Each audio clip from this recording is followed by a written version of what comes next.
On any day, your typical American family uses electricity. Lots of electricity. But how much electricity and money could they save if they really tried? These days, everyone wants to be more efficient and less wasteful without sacrificing comfort. Well, in my house, I'm the one that manages the budget, so saving money is always important to me. Saving energy is something really important to us as well because it's a win-win. We can save money and help the environment. Since moving into this home, Ellen has even gone the extra step and purchased energy-efficient appliances. After looking at the energy usage on my bill, I knew there was more I could do. So she called Duke Energy for a free energy assessment in her home. As an energy assessor, when we come out to your house, we're going to look at your components of your house, and we're going to visualize how those are impacting your energy usage. Gordon visited Ellen to take her on a home energy assessment tour of the house. This is where we can get some money-saving tips that could help us all. Ellen? Yes. Hi, I'm Gordon Hi. with Duke Energy. So a lot of times people aren't even going to realize how much their bill can be affected just by the inefficiencies on how they're using energy in their home. We'll just walk through the house. I'll point out things that I see, maybe things that need a little improvement, things that you're doing really well, and I'll just talk about it as I go through, and you just ask me any questions that you have. Sounds good. Let's go. Okay. All right, Ellen, so looking at your weather stripping, as your house ages, you start to compress this a little bit. You might start getting some nicks and some tears in it. You want to keep an eye on that, especially when you close the door and you can see daylight coming through there. That's when you want to change this out. Definitely something you can do yourself, and it'll help save you money. Ellen, let me show you this.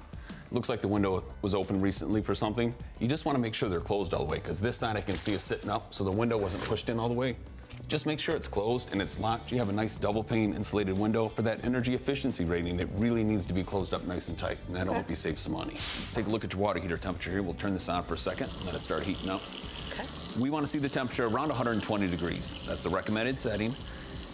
Looking at your temperature, you are a little high. So we could go out in the garage, we could take a look at that water heater, and I can show you how to fix that problem and save you some money. Okay, sounds good. It's this way. All right, excellent. You have a hybrid water heater. This is a regular water heater with the addition of having a heat pump on, just like outside on your home.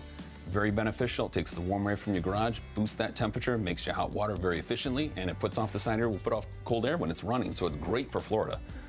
But as you can see from your display here, you are running a little bit hot. We want to see it around 120. So if you want to, you can adjust it down with the arrows there down to 120. And right there, that will start saving you money just the way it is. All right, so I noticed you had a second refrigerator here in the garage. Just want you to be aware that second appliance can cost you upwards $17 or more per month. You just want to make sure you really need it. If you're not utilizing it, empty it out, shut it off. All right, looking at your thermostat. So I see you're down at 74 degrees.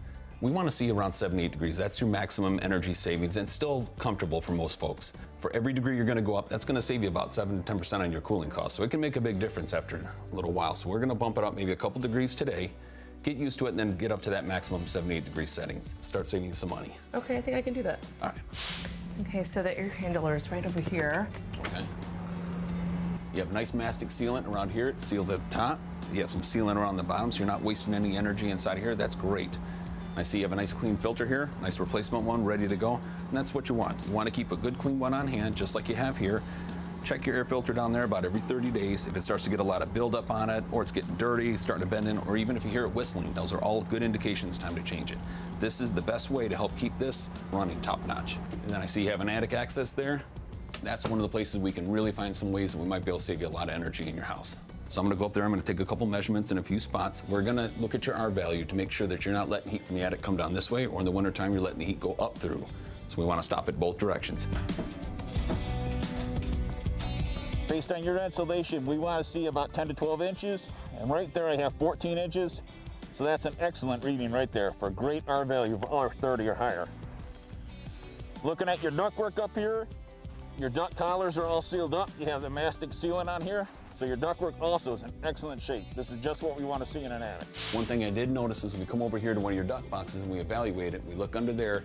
When you pull back the insulation, you can feel a little bit of air blowing up in the attic around that duct box. That is one of the things when we're out here we can help identify. We can help you fix that under one of our programs. All right, Ellen, as you can see on your report, your house is in really good shape. You guys are doing a lot of things right, really working to save that energy. A couple little things that you can address yourself. You already adjusted the water heater, so you're already saving there. Keep moving that thermostat up. You want to get to that 78 degrees to really conserve that energy. Next, Duke Energy can help you address those duct leaks that we found upstairs. After that, you're really on your way. You're saving energy. The house is very efficient. You're doing everything right.